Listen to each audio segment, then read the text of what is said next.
Imagine standing on the shattered plains of Kursk in the summer of 1943. The air thick with the smell of diesel, smoke, and scorched earth. The horizon trembles, not from thunder, but from something mechanical, monstrous, deliberate. Then you hear it, a deep, resonant growl rolling across the fields.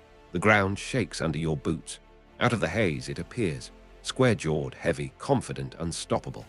The Tiger Eye, a beast of steel and precision, born not just to fight, but to dominate.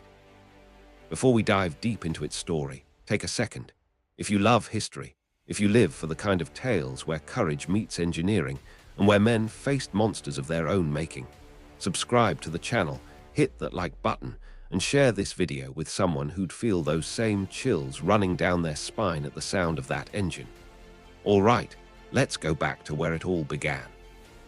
Germany in the early 1940s was intoxicated with victory. Blitzkrieg was rewriting the art of war speed, coordination, and shock. The Panzer III and IV were tearing through Poland, France, and the Low Countries. But then came the Eastern Front, Operation Barbarossa, June 1941. The Germans expected a swift campaign against the Soviet Union, but what they met in the fields around Moscow and beyond shocked them: the T-34 and the KV-1. Soviet tanks that could shrug off German shells like pebbles. Hitler's commanders realized, almost overnight, that their once invincible panzers were suddenly obsolete. That revelation was humiliating, and it hit the Nazi high command like a slap across the face. The Soviets had out-engineered them. That couldn't stand.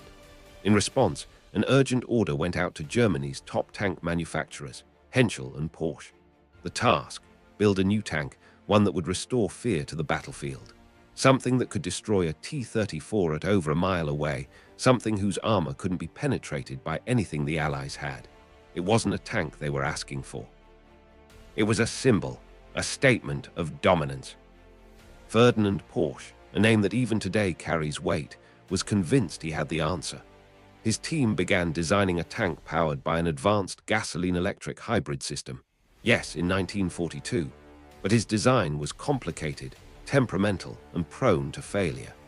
The Henschel team, led by Erwin Aders, took a more practical approach: simpler mechanics, sturdier engineering. By April 1942, both prototypes were ready to be presented to Hitler himself at his headquarters near Rastenburg. Picture the scene: two enormous tanks side by side, both painted in dull grey, both bristling with power.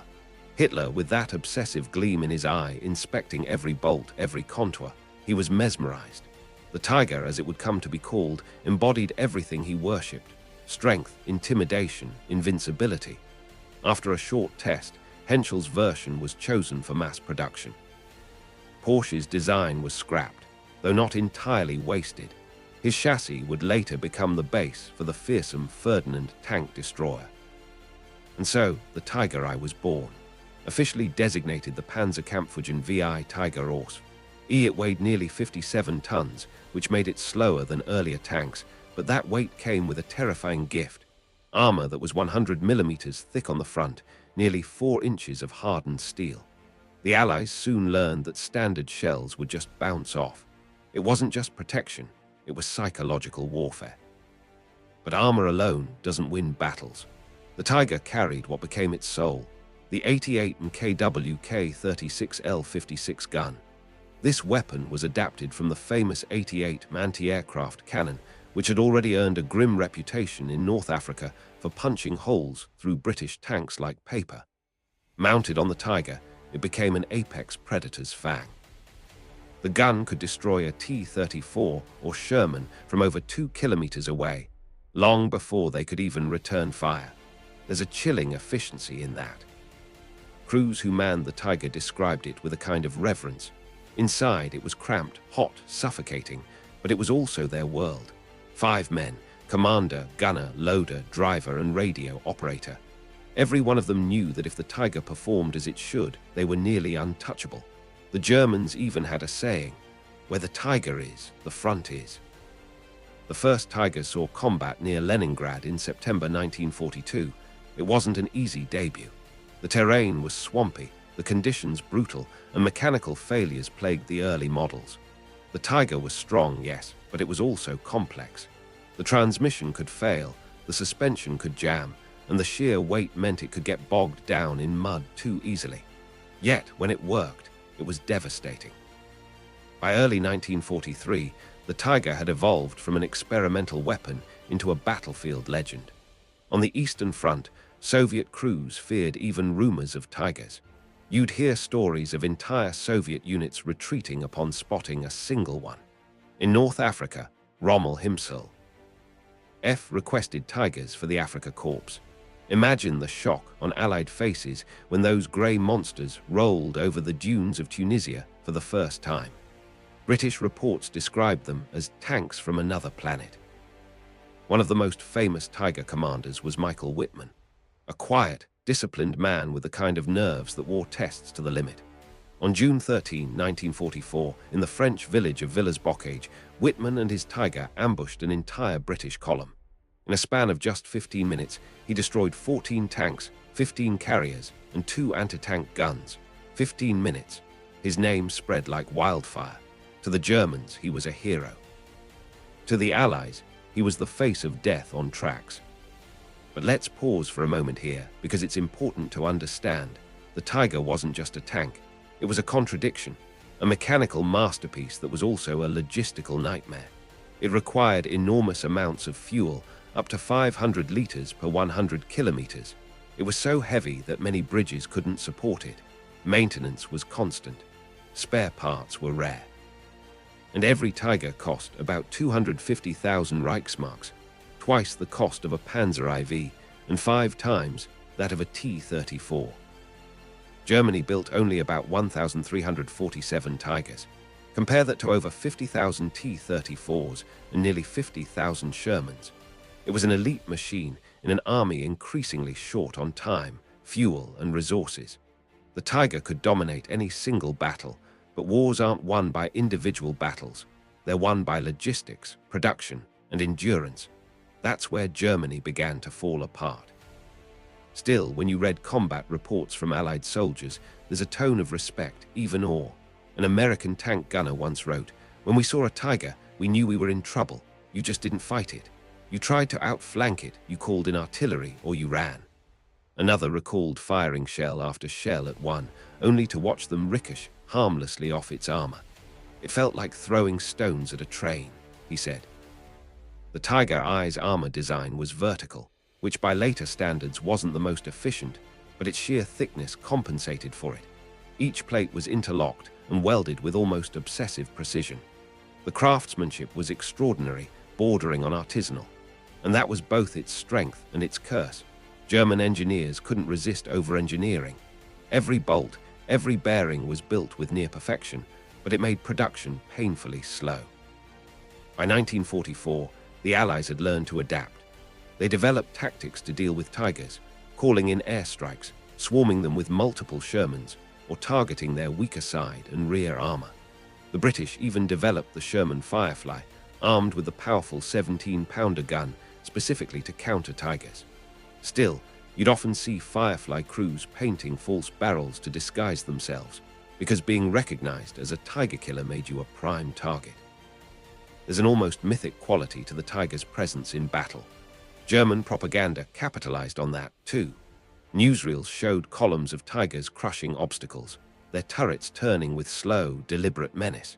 They became symbols of unstoppable German power at a time when that illusion was beginning to crack. Soldiers who fought with them felt proud, even invincible, yet deep down they knew every kilometer gained came at a mechanical and human cost. Think about the men inside those machines. The driver, straining against the weight of a 57-ton beast. The loader, sweating as he rammed another 88 shell into the breech, knowing each round could change the outcome of a skirmish. The commander, head out of the turret, eyes scanning the horizon for movement, knowing that one well-placed shot from a concealed gun could end it all. Whitman's career came to a brutal end in August 1944 near Saint-Étienne-de-Kremsnil, Normandy. His Tiger was ambushed by Allied tanks, some say by a Firefly, others claim it was an airstrike. His death marked not just the loss of a skilled commander, but the fading of an era. The Tiger's invincibility was gone. The Allies had grown stronger, their numbers overwhelming, their tactics smarter. Yet, even as the tide turned, the Tiger continued to fight with terrifying effectiveness. At the Battle of Kursk, the largest tank battle in history, Tigers played a central role. Despite being heavily outnumbered, their long-range firepower inflicted devastating losses on Soviet armor. Soviet reports often exaggerated their kills out of fear, describing multiple Tigers when in reality only a handful were present. That's how deep the psychological effect ran. The Tiger wasn't perfect, but perfection wasn't the point anymore. It represented a desperate Germany's obsession with technological superiority, even when it no longer made sense strategically. Hitler, increasingly detached from reality, demanded heavier and more complex designs, leading eventually to the monstrous Tiger II, the Königstiger, which was even more formidable, but also more impractical. What makes the Tiger I so fascinating isn't just its engineering. It's what it says about the mindset of the people who built it. Precision, pride, and a dangerous belief that technology could compensate for dwindling manpower and resources. You can almost sense it when you look at one in a museum today. The arrogance, the craftsmanship, and the haunting echo of a war machine that was as much a product of genius as of madness. And yet, decades later, it still inspires awe. Restored Tigers, like the one at the Bovington Tank Museum in England, the only fully operational Tiger I left in the world, draw crowds who stare in silence as its Maybach engine roars to life. The ground trembles just as it did 80 years ago. You can see it in their faces, people feeling that same mix of fear and admiration soldiers once did on the battlefield. The Tiger I didn't win the war for Germany, but it carved its name into history. It redefined what a tank could be, and even today, it's the benchmark of tank design in popular imagination. Power, precision, and terror, all in one. And if you've made it this far, take a second to hit that subscribe button, give this video a like, and drop a comment below. Tell me, what do you think made the Tiger so unforgettable? Its firepower, its fear factor, or the legend that grew around it? Share this story with a friend who loves history, because we're just getting started. The Tiger's legacy goes far deeper than what we've covered so far. And in the next part, we'll step inside its engineering secrets, its legendary duels, and the minds of the men who built and fought inside the deadliest tank of World War II. When you stand next to a Tiger I in a museum today, what strikes you first isn't just the size, it's the presence. The thing looms. It radiates intimidation even when it's silent and still. You can almost imagine it waking up, the Maybach HL230P45 engine growling to life, pistons pounding, exhaust pipes belching black smoke as the ground beneath your feet starts to hum. Now imagine being a 19-year-old Soviet tank gunner on the receiving end of that sound, out on some frozen steppe in 1943. You're sitting inside a T-34, your breath frosting in the air, your nerves wound tight. The Tiger appears on the ridge, its long barrel turning with eerie calm. And before you can even get your rangefinder up, a shell flashes from its muzzle. You never even hear the explosion that kills you. That was the psychological reality of the Tiger. It wasn't just a machine. It was a hunter, and everything else was prey. The Germans designed it that way. From the thick armor plates to the precision optics, the Tiger was built for domination. Take its gun sight, for instance, the legendary TZF-9B. It was a work of art. The glass came from Zeiss, the same company that made world-class binoculars and microscopes. Allied crews often complained that even if they had the same firepower, their optics could never match the clarity of the German lenses. Tiger gunners could hit a moving target at over 1,500 meters with uncanny accuracy. They could see you before you saw them. But the Tiger's might didn't just come from design. It came from the men who learned to use it like an instrument. Training a Tiger crew wasn't easy. It could take months of rigorous instruction before a unit was considered ready for battle.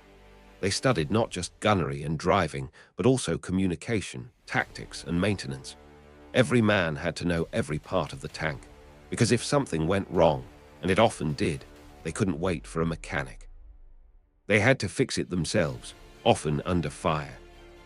Crews would talk about how they could feel the Tiger, as if it had moods. The Maybach engine, when properly tuned, purred like a giant cat, smooth and steady.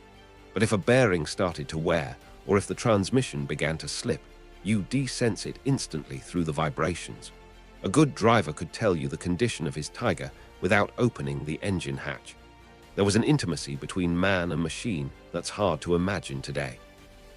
Still, that intimacy came with suffering. The Tiger was punishingly loud inside. When firing, the shockwave from the 88mm gun rattled every bone in your body.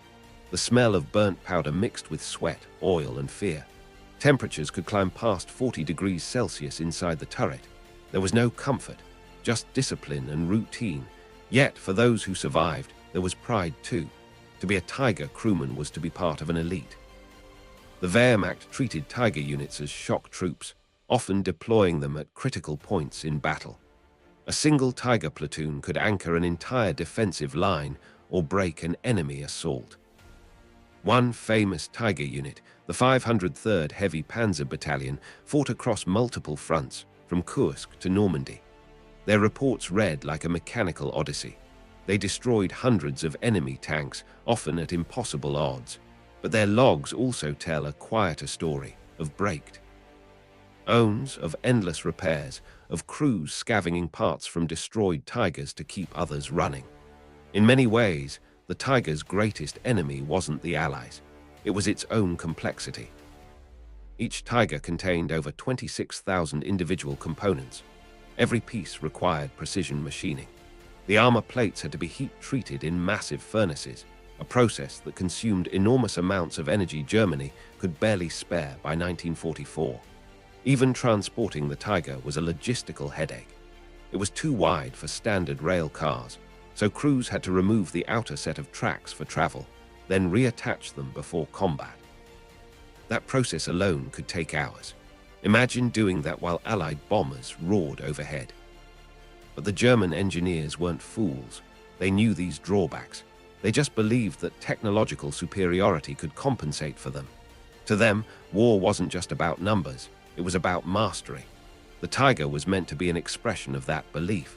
When it worked, it was terrifyingly effective.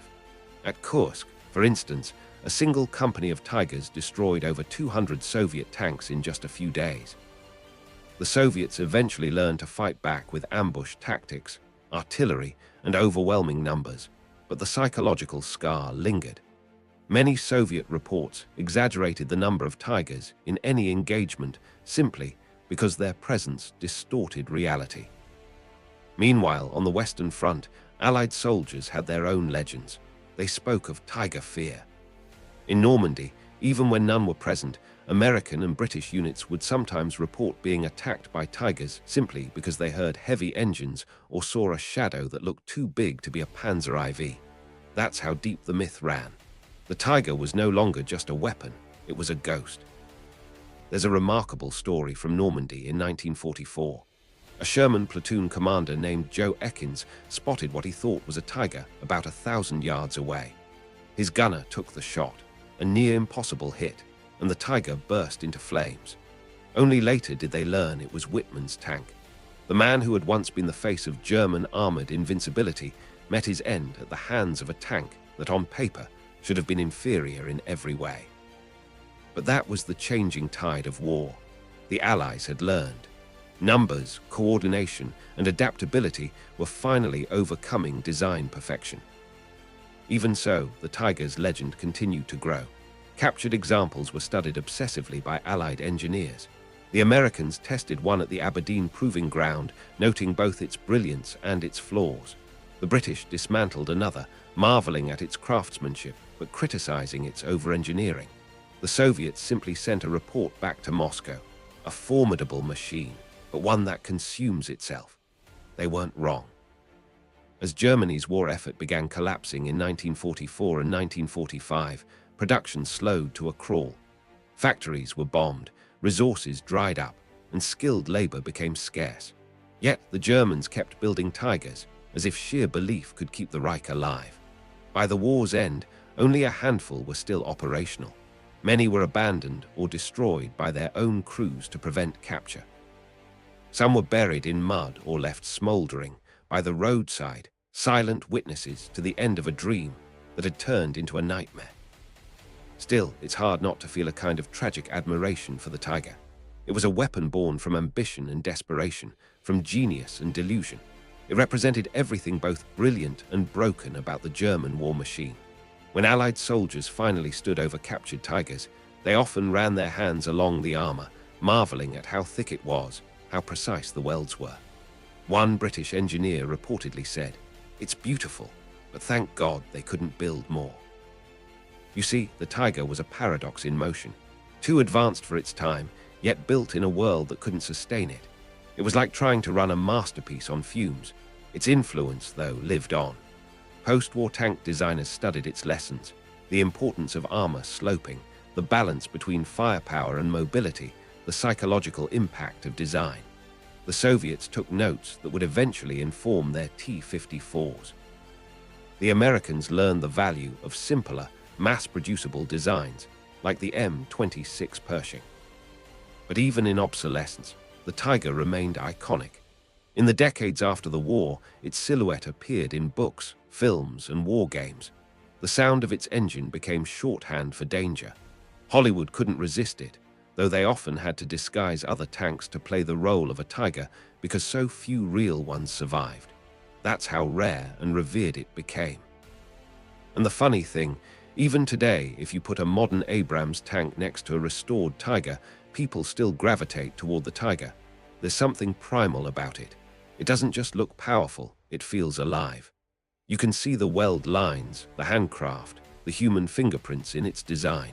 It reminds us that even in the industrial scale of war, there was still artistry. Terrible, yes, but human all the same. Now let me take you back for a second to something a German veteran once said about his time in a Tiger. He recalled, "When you climbed inside, it felt like stepping into a church. You respected it, you trusted it, and you feared it too."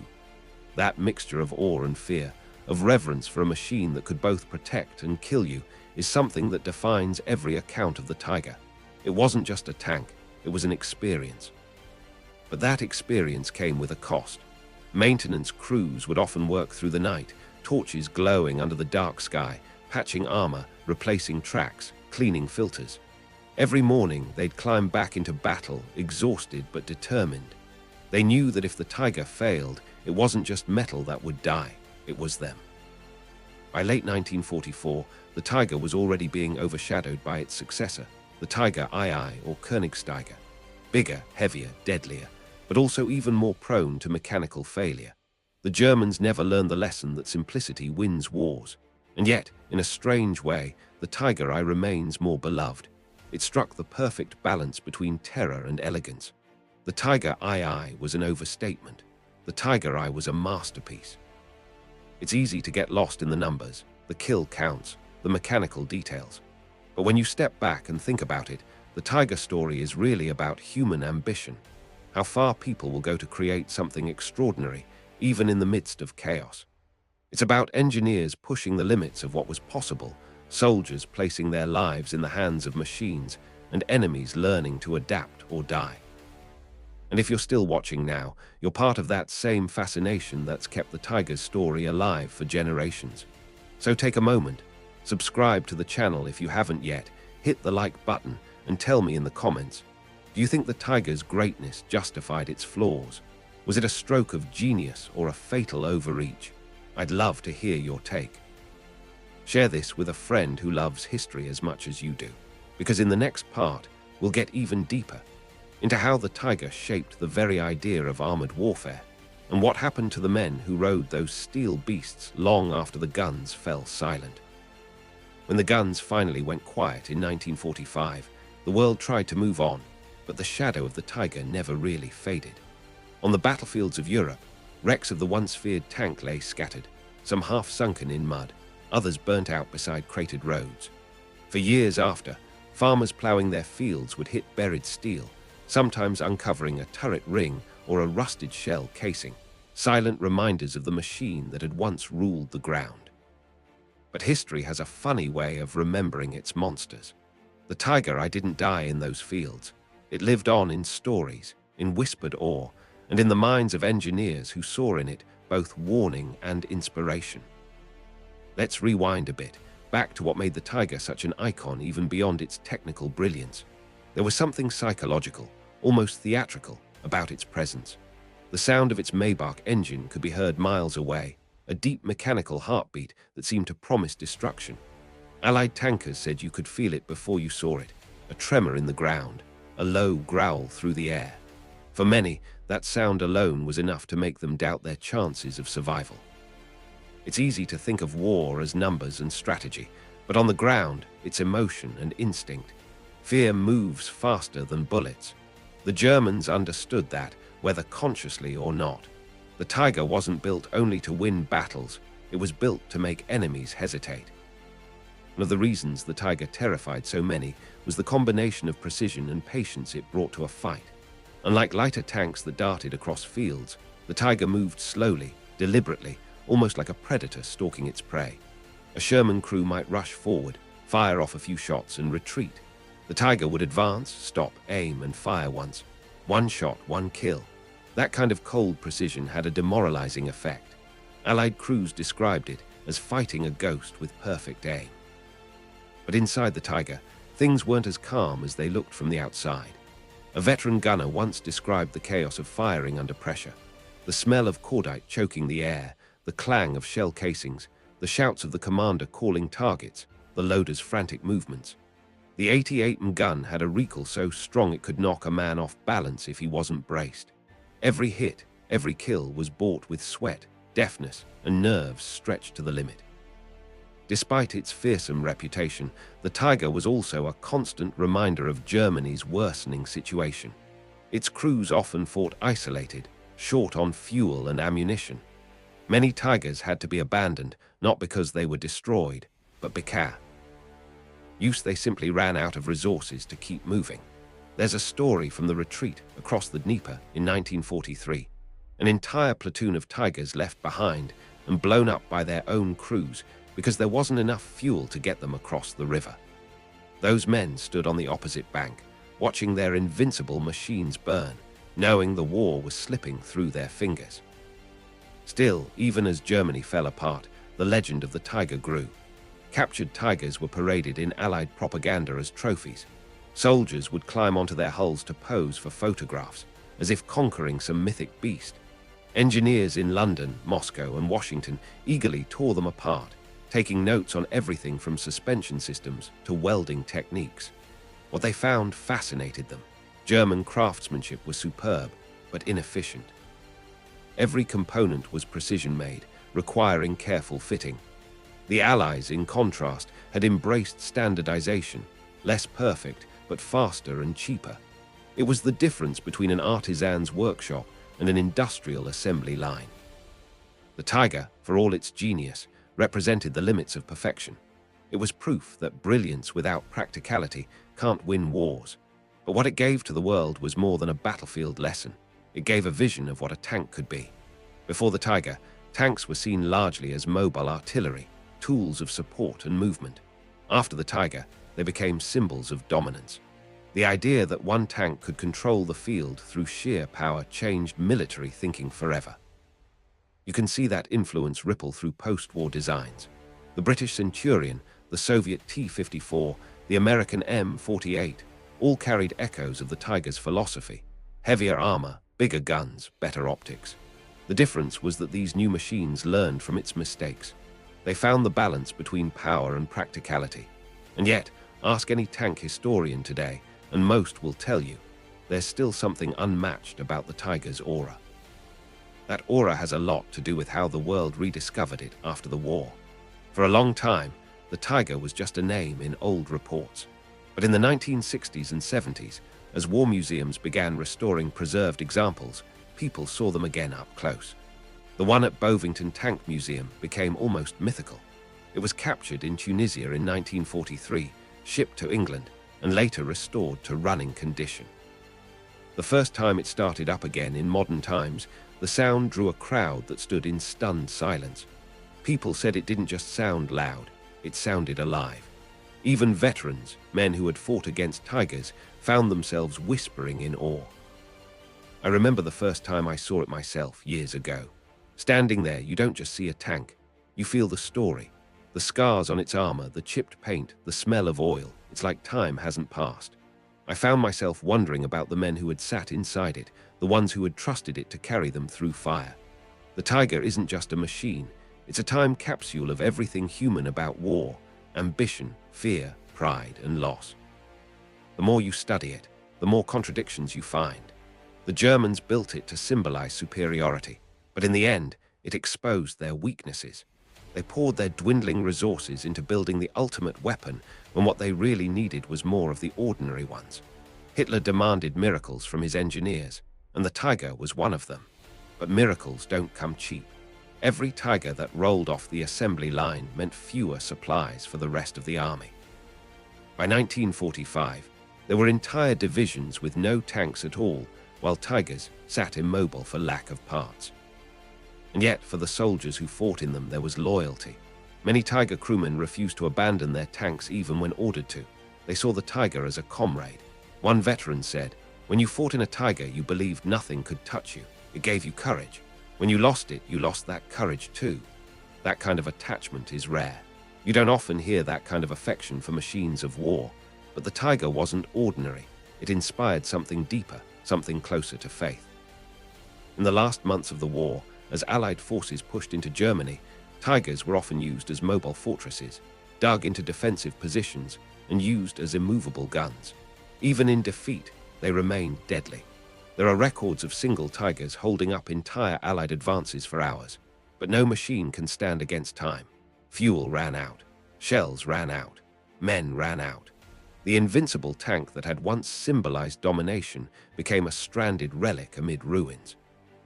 After the war, those ruins became curiosities. Children climbed on them, farmers welded parts into tractors, collectors scavenged them for scrap. It's ironic. So many Tigers were lost not to battle but to peacetime practicality. Steel was valuable and memories fade.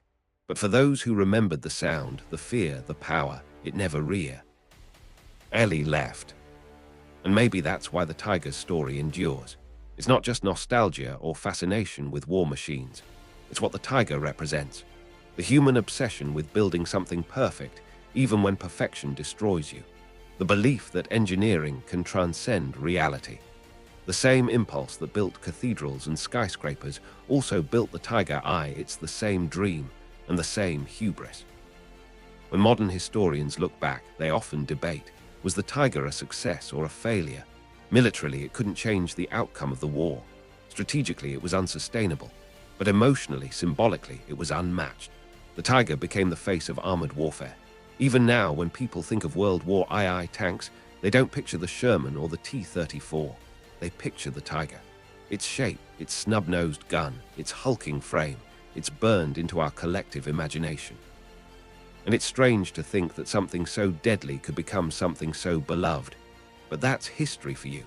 Time softens edges. What was once terror becomes fascination. You look at it now, not as a weapon, but as a marvel of design, as a story of men who dared to build something impossible. If you're still watching and you're feeling that same pull, that same strange mix of awe and reflection, don't forget to subscribe, drop a like, and tell me what you think in the comments. Does the Tiger deserve its reputation as the deadliest tank of World War II? Or was it more myth than monster? Share this with someone who'd love to debate that over coffee or around a campfire, because the final part of this story will take us beyond the battlefield, into what the Tiger means today, what it taught us about technology, and why, after all these decades, its roar still echoes in the minds of those who study war. As the Tiger's legend spread, so too did the fascination of its enemies. Capturing one intact became a strategic obsession. The Soviets wanted to study it, the British wanted to expose its secrets, and the Americans, well, they wanted to know what made this monster tick. In 1943, near Leningrad, the Soviets finally got their hands on a nearly functional Tiger. They shipped it off to Kubinka, their proving ground, and tested it relentlessly. What they found confirmed their fears. The 88mm gun was devastatingly accurate, able to penetrate even the thickest armor of their heavy KV tanks from distances beyond a kilometer. But they also noted something else. Its turret rotation was painfully slow. If the Tiger missed its first shot, and if its enemy could get around its flank, it became vulnerable. That little observation became vital intelligence for tank crews across the Eastern Front. Don't fight it head-on. Get around it. Blind it. Hit it where it can't see. Simple advice, easier said than done. When the Western Allies faced the Tiger in North Africa and later in Normandy, their reactions mirrored those of the Soviets months earlier. American tankers in their Shermans would sometimes refuse to engage it at all unless they could ambush it from the sides. The British, though, had a different weapon in development, the 17-pounder anti-tank gun. When they mounted that on the Sherman, the result was the Firefly, one of the few Allied tanks that could destroy a Tiger with a well-placed shot. Still, facing one was like staring down a lion with nothing but a rifle. Many Allied veterans would later describe that chilling moment when a Tiger appeared on the horizon, how time seemed to slow, the air thickened, and every movement became deliberate. They knew that if the Tiger saw them first, it was over. But for every terrifying Tiger encounter, there was also a story of improvisation and courage. Take Villers-Bocquet, for instance.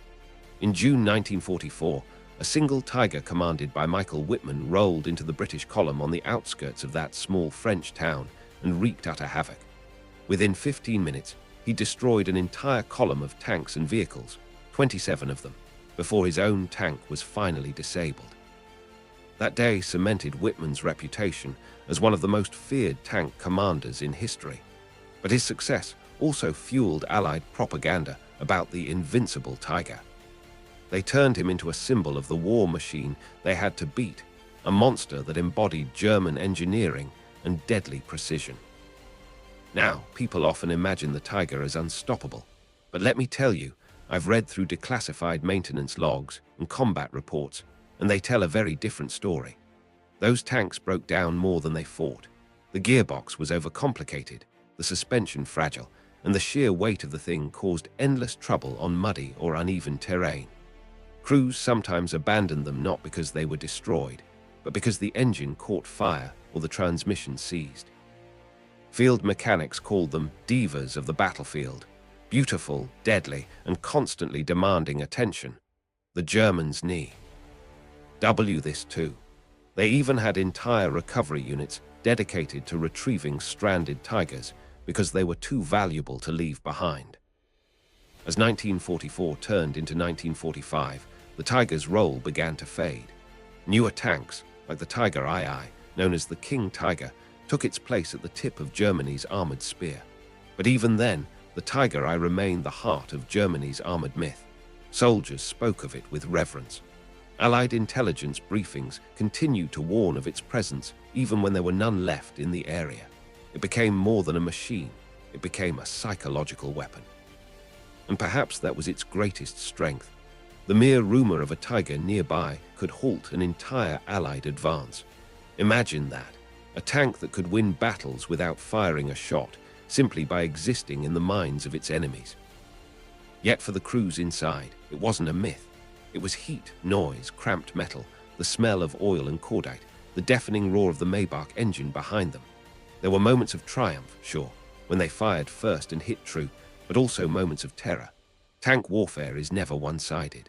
When shells slammed into their armor and ricocheted, the men inside could feel the vibration through their bones. Every clang, every spark, was a reminder that they were only inches away from death. And when the armor was finally pierced, there was no time to escape. The Tiger's heavy doors were slow, and the ammunition stored inside often ignited in seconds. I've read survivor accounts that describe the tank turning into an oven, trapping the crew inside. Glory and horror lived side by side in that steel beast. It's easy now, sitting in comfort, to marvel at the Tiger's engineering. But for those who lived it, both inside and outside its armor, it was something entirely different. It was a symbol of fear, pride, and futility all at once. The Germans built only about 1,350 of them, yet their impact was immense. To put that in perspective, the Americans built over 49,000 Shermans. The Soviets, more than 50,000 T-34s. And still, the Tiger became the one everyone remembered. How's that for influence? And let's not forget the technical minds behind it. The engineers at Henschel and Porsche who competed to design it, The factory workers who struggled under bomb raids to assemble it, the logisticians who tried to keep it fueled and supplied. Every Tiger needed enormous resources, vast amounts of steel, skilled labor, and fuel Germany could barely afford by 1944. Each one that rolled off the production line was an investment of national pride and desperation. Hitler himself was obsessed with these machines. He saw them as proof of German superiority, as instruments of vengeance. He demanded constant improvements, heavier armor, more power, more fire. But his obsession also doomed them, because the more complex they became, the fewer could be made, and the harder they were to maintain. By the time the Allies were storming across Europe, the Tiger was still feared but no longer decisive. Air superiority, fuel shortages, and overwhelming numbers turned the tide. Even the best tank can't win a war if it's always outnumbered, outmaneuvered, and out of gas. And so, one by one, the great Tigers fell, some in combat, some abandoned, some blown up by their own crews to prevent capture. Yet in death, they became legends. Allied soldiers would pose beside the wrecks, grinning, pointing at the destroyed hulk as if to say, "See, the monster bleeds." If you've been watching this far, by now you can probably feel what made the Tiger so special. It wasn't just about metal and mechanics. It was about the men inside, the fear it inspired, and the way it shaped the psychology of war. This story, this machine, it's not just history, it's a lesson in human ambition. The Tiger was what happens when genius meets hubris, when pride overshadows practicality, and when a weapon becomes an idea bigger than the war itself. And before we move into the final part of this story, where we'll see how the Tiger's legend lived on long after the guns fell silent, take a second to support this journey through history. If you're enjoying this deep dive, hit that like button. It really helps the channel reach more history lovers. Subscribe if you haven't already, because the next part is where we trace how this tank's spirit influenced decades of warfare, right up to the modern battlefield. Drop your thoughts in the comments. Was the Tiger truly the deadliest, or just the most feared? And if you've got a friend who's into military history, share this with them. Let them feel the rumble of this beast, the roar of the 88, and the weight of its legend. When the war finally ended in 1945, the mighty Tiger tanks lay scattered across Europe like broken monuments. Some burned out, some rusting quietly in the mud, others half buried in forests that had become their grave. The Allies, curious and cautious, collected what remained. Engineers studied them, soldiers posed with them, and historians began the long process of separating truth from myth. But even as the smoke of war cleared, the Tiger's legend only grew stronger. Veterans told stories of encounters that sounded almost unreal, how it seemed to shrug off direct hits, how its gun could destroy anything it faced, how a single one could hold up an entire battalion. Those tales spread faster than any official report ever could, and soon, the Tiger was no longer just a tank. It was an icon, a symbol of both terror and respect. At Aberdeen Proving Ground in the United States, one captured Tiger was tested for months. The Americans fired everything they had at it, testing its armor, its weak spots, its secrets. They found exactly what the Germans had known all along. When it worked, it was nearly indestructible. The armor, rolled homogeneous steel nearly 4 inches thick in places, could withstand most Allied shells. The gun was more precise than anything they'd built, but they also saw what had doomed it. The complexity of the systems, the fragile transmission, the limited range. It wasn't a practical war machine. It was a masterpiece of engineering trapped inside the chaos of war. The British conducted similar tests at Bovington Camp, where one Tiger still stands today, restored to full working order. If you ever get the chance to see it start up, you'll understand what words can't describe. The entire ground trembles. The engine doesn't hum, it growls. You can feel the sound in your chest. Watching that machine move again, after 80 years, feels like waking up a ghost. In the years after the war, stories of the Tiger began appearing everywhere. Books, magazines, even movies. Model kits flew off shelves. Historians debated its impact endlessly. Some claimed it was the best tank ever built, the pinnacle of design and firepower. Others argued it was a technological vanity project that wasted precious resources Germany could never afford. But one thing everyone agreed on: it changed how the world thought about armored warfare. Before the Tiger, tanks were seen as blunt instruments. After the Tiger, they became precision predators. Every major power studied it, learned from it, and built upon its lessons. The Americans developed the M26 Pershing and later the Patton line. The Soviets evolved their designs into the T-54 and beyond. Even the British Challenger and the modern German Leopard trace philosophical roots back to the Tiger's design principles. But beyond technology, there was something psychological about the Tiger that no blueprint could capture. It represented dominance. It made tank crews on every side rethink what was possible. It forced engineers to innovate, commanders to adapt, and soldiers to face their fears. And that's something no technical flaw or battlefield defeat could erase. When Allied troops stormed Normandy, many of them had never seen a Tiger in person, yet they spoke about them constantly. The mere rumor of a Tiger ahead was enough to change battle plans. That's the power of myth. It's like the shadow of a shark under the water. You don't need to see it to fear it.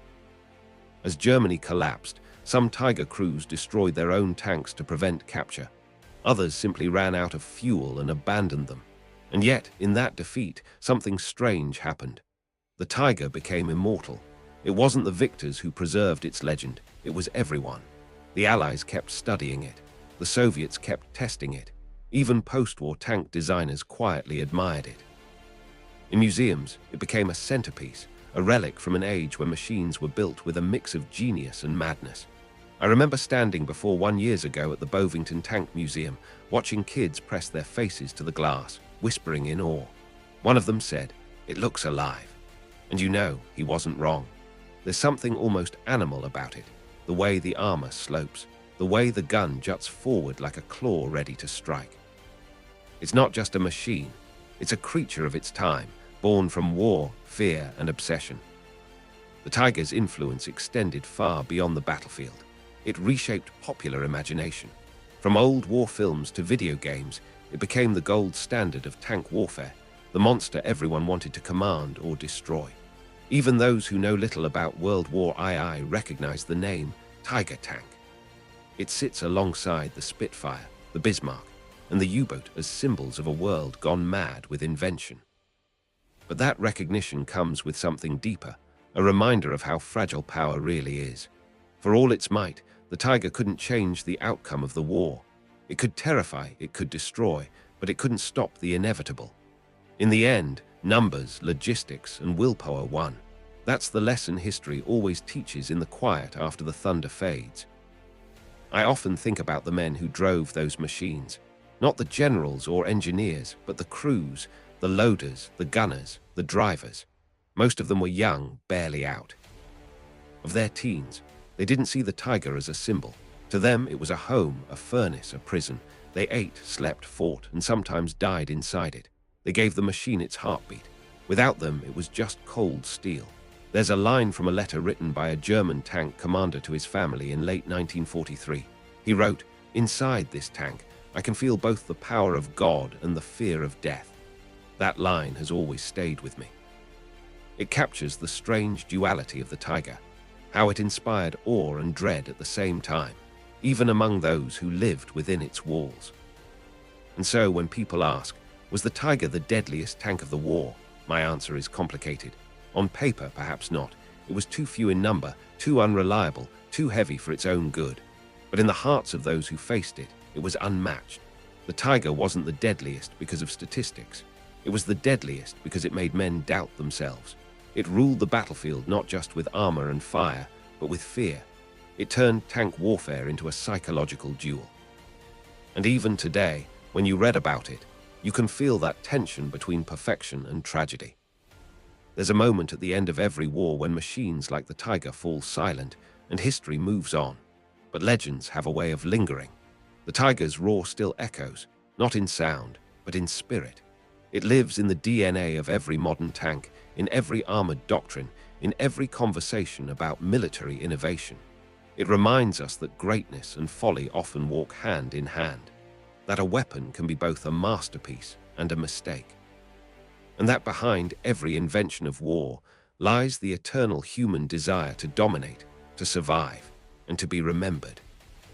And now, after walking through its story, The creation, the fear, the battles, the downfall. You can understand why even after all these decades, the tiger still commands respect. It's more than metal. It's memory. It's the weight of ambition forged in fire and shaped by war. Standing before one today, hearing the echoes of its past, you can almost imagine the ground trembling again, just for a moment, as if the beast were waking up one last time to remind us who it was. If this journey through the legend of the tiger moved you, then take a second before you go. Subscribe to the channel if you haven't already. It helps keep stories like this alive. Hit the like button if you felt that rumble of history, and share this video with someone who'd appreciate it. Drop a comment and tell me your thoughts. Do you think the tiger was the pinnacle of tank design or just a beautiful tragedy of war? Whatever your take, thank you for being here, for listening, and for keeping history's heartbeat alive. Until next time, remember, every machine has a story, but few ever roar as loudly as this one.